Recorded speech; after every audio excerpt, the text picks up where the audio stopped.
India का मुख्य मुद्दा बने जातीय जनगणना देश में कराना, तो यही इसी राहुल गांधी जी ने ममता बनर्जी के इशारे पर इसको खारिज कर दिया था। अभी हाल ही में कांग्रेस और राजद ने अपने अपने घोषणा पत्र जारी किए और उसके आधार पर उन्होंने लोगों से, बिहार और देश की जनता से कुछ वादे किए हैं। हम आपसे इसी सिलसिले में जिक्र करना चाहते हैं कि उन्होंने जिन बातों की चर्चा अपने घोषणा पत्र में की है, अगर उनको आप देखेंगे तो उसी से लग जाएगा कि ये लोग बाकी की तो बात छोड़ दीजिए, अपने अपने घोषणा पत्र के प्रति भी गंभीर नहीं है। क्योंकि अब जैसे कांग्रेस की बात लीजिए आप, कि कांग्रेस आज देखिए, कल राहुल गांधी जो उसके नेता हैं, उन्होंने कहा है कि जातीय जनगणना कराने की बात, जो कांग्रेस अब एकदम अपना मुद्दा बना के इस चुनाव में आ गई है कि हम जातीय जनगणना देश में कराएंगे। और कल तो राहुल गांधी जी ने यहां तक कह दिया है कि अब ये उनका चुनावी या राजनीतिक मुद्दा नहीं है, ये उनके जिंदगी का मिशन है। अब आप सोचिए, और हम आपके माध्यम से पूरे देश और बिहार की जनता को बताना चाह रहे हैं कि ये इतना बड़ा पाखंड है जिसका कोई हिसाब नहीं है। इससे बड़ा पाखंड नहीं हो सकता है और लोगों को भ्रमित करने वाली बात नहीं हो सकती है, क्योंकि बिहार के लोग जानते हैं और इस पूरे देश की जनता ने देखा है कि पूरे देश में जातीय गणना मुख्यमंत्री जी, हमारे नेता नीतीश कुमार जी तो चाहते थे कि पूरे देश में ही जातीय जनगणना हो, और इसके लिए उनके नेतृत्व में दो बार बिहार की विधायिका ने सर्वसम्मत प्रस्ताव पारित करके केंद्र सरकार को भेजा था। लेकिन केंद्र सरकार ने कहा कि उस समय उनका जनगणना कराने का काम काफी आगे बढ़ चुका था, इसलिए वो उस समय उन्होंने कहा कि अब इतना काम आगे बढ़ गया है कि अब इसको फिर से बदलना संभव नहीं है, लेकिन अगर कोई प्रदेश चाहे तो करा सकता है।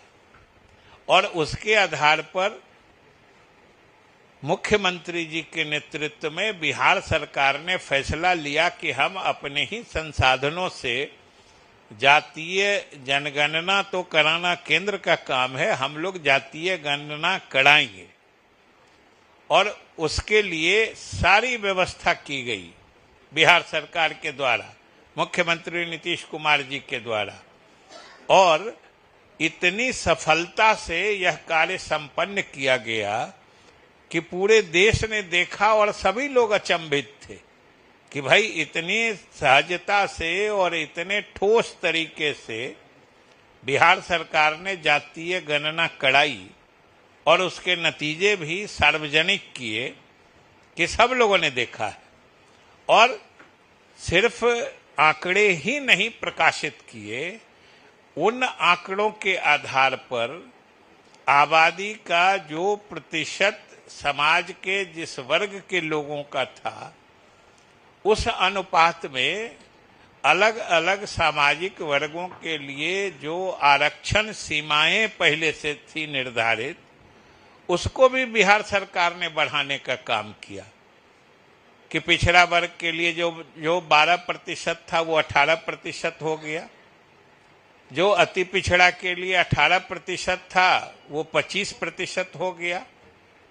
ऐसे ही जो अनुसूचित जातियों के लिए जो 14 से 16% था वो 20% हो गया। अनुसूचित जनजाति के लिए जो 1% था वो 2% हो गया।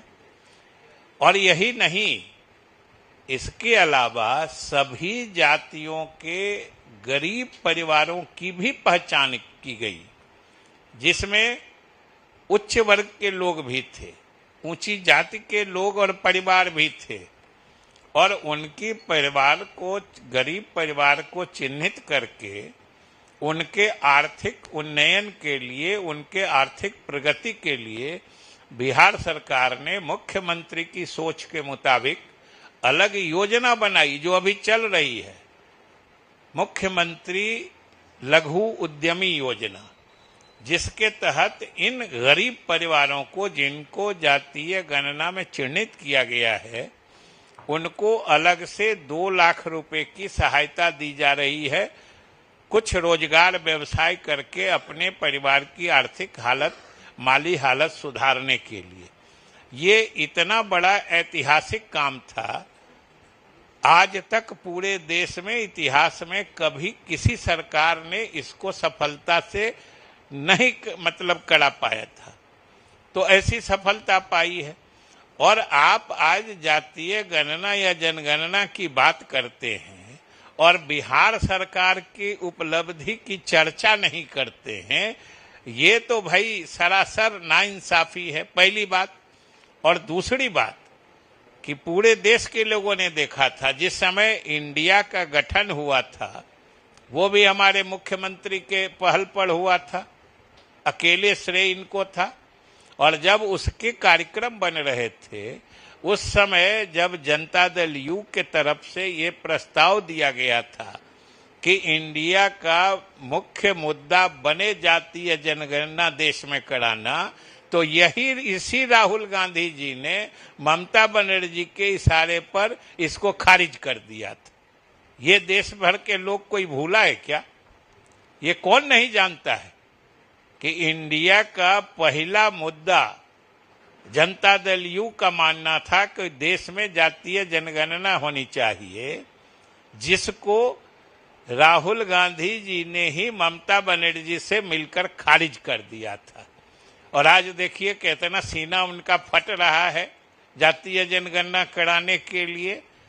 इसीलिए हमने कहा कि ये पाखंड है, मतलब अपने ही वादों के प्रति ये गंभीर हैं, गंभीर नहीं हैं, ये अभी से दिख रहा है।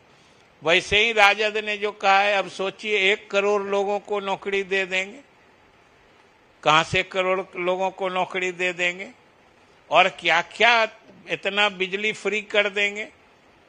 और अब तो अभी तक के विभिन्न सरकारों के अनुभव बता रहे हैं कि जहां जहां इस तरह के फ्री बिजली दिए गए हैं, कहीं तो कोई सीमा तक देता है, या जहां भी सीमा तक दिए हैं उसके अंतिम नतीजे जो अर्थव्यवस्था पर हो या उपलब्धि के हिसाब से हो, वो अच्छे नहीं आ रहे हैं।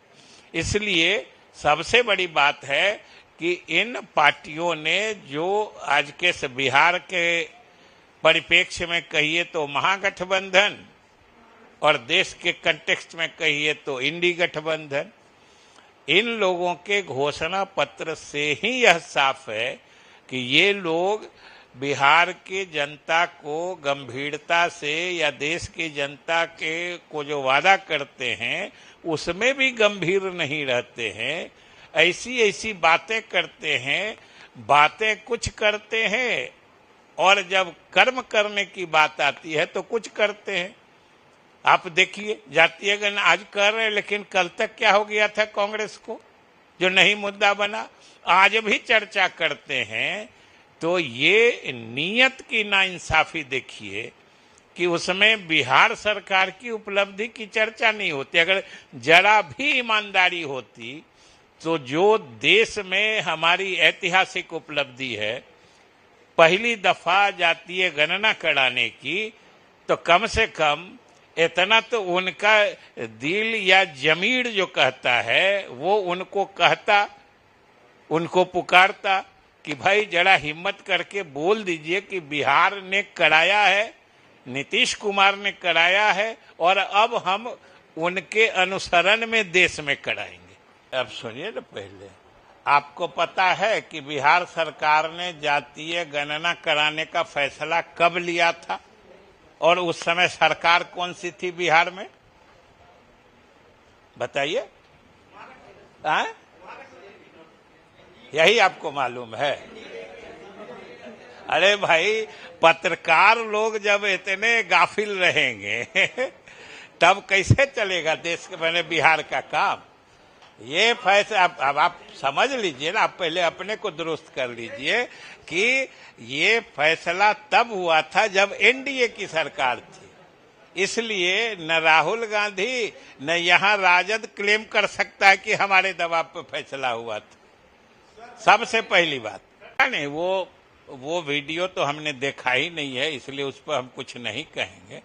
जहां तक संविधान जाने की बात है, इतना तो हम कहते हैं, जो बोलते हैं उनका दिल भी कहता होगा कि इस देश के संविधान को कोई न बदल सकता है। हाँ, याद करिए कि जहां तक संविधान में संशोधन की बात है, दोनों चीज समझ लीजिए। और ये फर्क जरूर मीडिया की भी जिम्मेदारी है कि लोगों को बताएं कि संविधान में संशोधन करना और संविधान को बदल देना, ये दोनों दो तरह की बात है। और जहां तक संविधान में संशोधन हुआ है, तो संशोधन कोई अभी पहला थोड़े हुआ है। ये तो 1950 में संविधान लागू हुआ, 51-52 से संशोधन शुरू हो गया। आज तक 100, 125, 150 करीब संशोधन हो चुके हैं। तो कोई पहली बार संशोधन थोड़े हो रहा है। और संविधान में संशोधन करने का मतलब संविधान बदलना नहीं होता है। अब ये तो आप लोग जानिए ना, अब 10 लाख रुपया, अब इसकी हमको कोई जानकारी है और न कोई पक्की सूचना। चले, अब लगता है जी सब बात। चलिए, बहुत धन्यवाद।